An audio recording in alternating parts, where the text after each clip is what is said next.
0210. Di sini saya akan membacakan cerita dongeng yang berjudul Putri Salju dan 7 Kurcaci.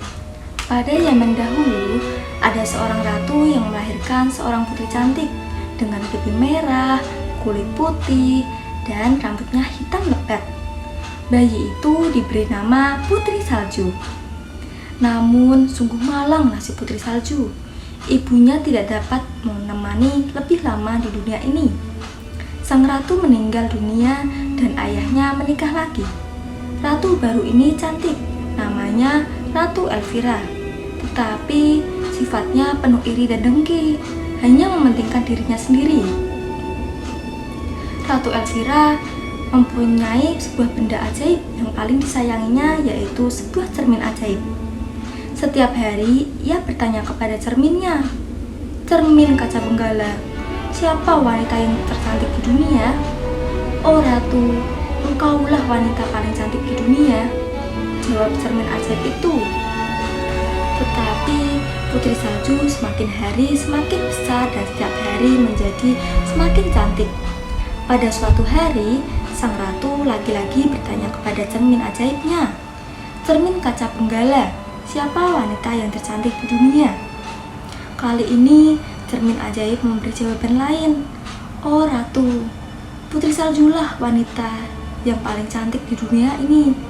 Seketika itu juga wajah sang ratu menjadi cemberut, pucat, dan marah. Sejak peristiwa itu, ratu sangat membenci Putri Salju, sedangkan Putri Salju semakin hari semakin cantik. Dengan rasa marah, sang ratu memanggil seorang pemburu. "Bawalah Putri Salju ke hutan," perintahnya. "Bunuh dia dan bawa jantungnya kepadaku." Pemburu itu membawa Putri Salju ke hutan, tetapi ia tidak sampai hati untuk membunuhnya. "Larilah dan jangan kembali," bisik si pemburu itu kepada Putri Salju. "Oh, terima kasih Pak Tua, aku tidak akan melupakan budi baikmu ini," ujar Putri Salju. Putri Salju tak tahu jalan dan ia sangat takut. "Oh, kemana aku harus pergi?" tangisnya. Ia terus berjalan seorang diri. Hutan yang lebat membuatnya merasa takut. Akhirnya ia melihat sebuah pondok di tempat terbuka. Ia menghampiri pondok itu dan mengintip ke dalam. Ruangannya kecil dan aneh. Ada 7 kursi kecil dan 7 piring kecil. Di sepanjang dinding ada 7 ranjang kecil. Tidak ada orang. Karena di luar dingin sekali, maka Putri Salju masuk ke pondok itu, lalu berbaring di salah satu ranjang. Karena kecapekan, akhirnya ia tertidur. Putri Salju segera tidur pulas. Ia tidak tahu bahwa pondok itu milik 7 kurcaci yang bekerja di tambang sepanjang hari. Ketujuh kurcaci itu adalah Dok, kurcaci yang paling tua dan bijaksana di antara temannya. Dia adalah pemimpin dari kurcaci ini. Ciri yang paling mudah terlihat adalah kacamata dan janggutnya yang tebal dan panjang. Dopei. Walau dia diberi nama panggilan Dopei oleh kurcaci lainnya, namun tidak berarti dia bodoh. Kurcaci ini memiliki sifat lugu dan kekanak-kanakan. Dia tidak pernah berbicara. Sleepy, kurcaci yang suka tidur.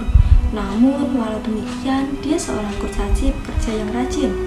Grumpy, kurcaci pemarah. Dia selalu menggerutu, namun demikian hatinya baik. Swansea, kurcaci yang memiliki kebiasaan bersin dalam situasi tertentu. Happy, kurcaci yang selalu gembira. Bashful, kurcaci pemalu. Ketika malu, dia selalu memilih jenggotnya sambil tersenyum malu. Walau pemalu, tapi Bashful adalah kurcaci pemberani. Pada saat mereka pulang dan menyalakan 7 lilin, "Astaga, ada orang di sini," seru salah satu kurcaci. Ia terkejut ketika melihat Putri Salju tidur di ranjang. Karena seruan itu, akhirnya Putri Salju terbangun dari tidurnya. Dan ke-7 kurcaci itu segera datang mengerumuninya. "Cantik sekali gadis ini," kata mereka. Lalu Putri Salju bercerita tentang ibunya, ratu yang jahat. Setelah bercerita, gadis itu menjadi sedih sehingga ia mulai menangis. "Cup, kata si kurcaci yang baik itu. "Tinggallah bersama kami. Di sini engkau aman dari wanita jahat itu." Putri Salju dengan senang hati menerima tawaran itu. Di istana, lagi-lagi Ratu berdiri di depan cermin ajaibnya. Ia tidak tahu kalau si pemburu itu sebenarnya tidak menjalankan perintahnya. Jantung yang diperlihatkannya itu adalah jantung binatang buruan, bukan jantung Putri Salju. Sambil mengusap tangan dengan penuh rasa puas, Ratu tersenyum dan berkata, "Cermin kaca benggala, siapa wanita tercantik di dunia?" Tak terduga, cermin ajaib itu menjawab, "Oh Ratu, Putri Salju lah wanita tercantik di dunia." "Hah, apa? Bukannya Putri Salju sudah mati dibunuh oleh pemburu itu?" Sang Ratu balik bertanya pada cermin ajaib. "Belum Ratu, Putri Salju belum mati. Si pemburu tidak jadi membunuh Putri Salju. Jantung yang dibawa oleh si pemburu adalah jantung binatang buruan." "Lalu, di mana Putri Salju sekarang berada?" sahut sang Ratu. "Di tengah rimba, tempat kediaman 7 kurcaci. Di sanalah Putri Salju berada." Dengan rasa marah, sang Ratu menyusun rencana jahat untuk mencelakakan Putri Salju. Keesokan harinya, ketujuh kurcaci berangkat ke tambang tempat mereka bekerja. Putri Salju merapikan pondok itu sambil bersenandung. Ia menyapu dan mengepel lantai, juga membersihkan perabotan rumah. Tak lama kemudian, seorang nenek-nenek mengetuk pintu. Dialah sang Ratu yang menyamar sebagai wanita tua penjual keliling. "Lihatlah barang-barang bagus ini, Nak," katanya sambil tertawa kecil. Putri Salju begitu terpesona dengan barang-barang yang dibawa oleh si wanita tua itu. "Cobalah yang ini, pita ini sangat cocok kamu pakai dan serasi dengan baju yang kamu pakai." Karena terpesona, Putri Salju membiarkan wanita tua itu mengikatkan pita merah jambu di lehernya untuk dicobakan. Tiba-tiba wanita tua itu mengetatkan ikatannya. Putri Salju tercekik dan jatuh ke tanah. Para kurcaci menemukan Putri Salju tergeletak hampir mati. Mereka melepaskan pitanya dan gadis itu bisa bernafas lagi. Esok paginya ia sudah siap kembali. "Penjajah itu si ratu jahat," kata kurcaci. Dan sebelum para kurcaci berangkat kerja, mereka berpesan agar jangan membukakan pintu bagi orang yang tak kenal. Sementara itu, lagi-lagi cermin ajaib memberitahu bahwa Putri Salju belum mati. Ratu pun marah dan ia menyamar lagi. Sekarang ia menyamar sebagai nenek yang membuat sisir. Lagi-lagi Putri Salju belum mati sebab sisir itu diracun. Kali ini para kurcaci menjadi geram. "Siapapun tidak boleh masuk rumah," kata mereka tegas. Ketika Ratu mengetahui dari cermin ajaib bahwa ia gagal lagi, kemarahannya memuncak. Ia berdekat untuk membunuh Putri Salju. Keesokan harinya, Ratu menyamar lagi dan kali ini ia membawa sepanjang buah apel yang diracun. Ia menutup pintu pondok kurcaci. "Pintunya tidak usah dibuka, Nak. Pintunya tidak usah dibuka, Anak manis," katanya licik. "Tetapi cobalah apel yang matang ini. Rasanya sangat segar dan nikmat sekali." Putri Salju tidak curiga pada apel merah ramu itu dan menggigitnya sepotong besar. Hanya beberapa saat setelah ia menggigit apel itu, tubuhnya kejang, lalu jatuh tersungkur ke belakang. Ketika para kurcaci pulang sore hari, mereka menemukan Putri Salju tergolek di lantai. Segala usaha untuk menyelamatkannya sia-sia saja. Ia tergeletak diam dan dingin. "Kita telah kehilangan gadis paling cantik di dunia," kata mereka sedih. Sementara itu, jam di istana, Ratu berdiri penuh keangkuhan di depan cerminnya. "Jam kaca benggala, siapakah wanita yang tercantik di dunia?"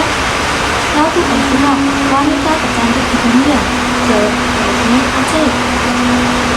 Para kurcaci tidak dapat berpisah dengan Putri Salju. Tubuhnya masih merah, kulitnya seperti salju, dan rambutnya sehitam kayu eboni. Oleh karena itu, para kurcaci membuat sebuah peti dari kaca. Perhati-hatian, mereka membaringkan Putri Salju di dalamnya. Gadis yang terbaring itu tampak seolah-olah sedang tertidur. Siang malam para kurcaci berjaga di samping peti. Pada suatu ketika, lewatlah seorang pangeran muda. Begitu melihat putri salju, ia jatuh cinta. Aku mohon pada kalian, izinkan aku membawanya pulang ke istanaku, supaya ia dapat berbaring dengan layak di istana. Para kurcaci akhirnya semua setuju.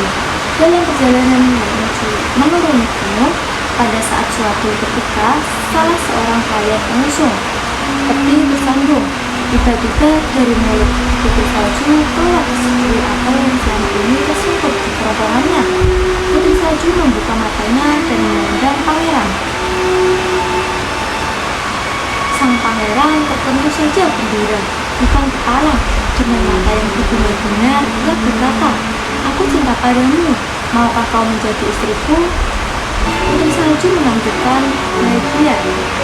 Mereka melambai-lambaikan ketika melihat gadis cantik itu berangkat dengan pangeran. Putri salju akhirnya menikah dengan pangeran. Mereka hidup berbahagia hingga hari tua. Sementara itu, Ratu Elvira yang jahat akhirnya mati oleh niat jalannya sendiri. Ketika hendak pergi menyebut putri salju, Ratu Elvira terjatuh ke jurang yang dalam bersama dengan kereta kudanya. Tamat.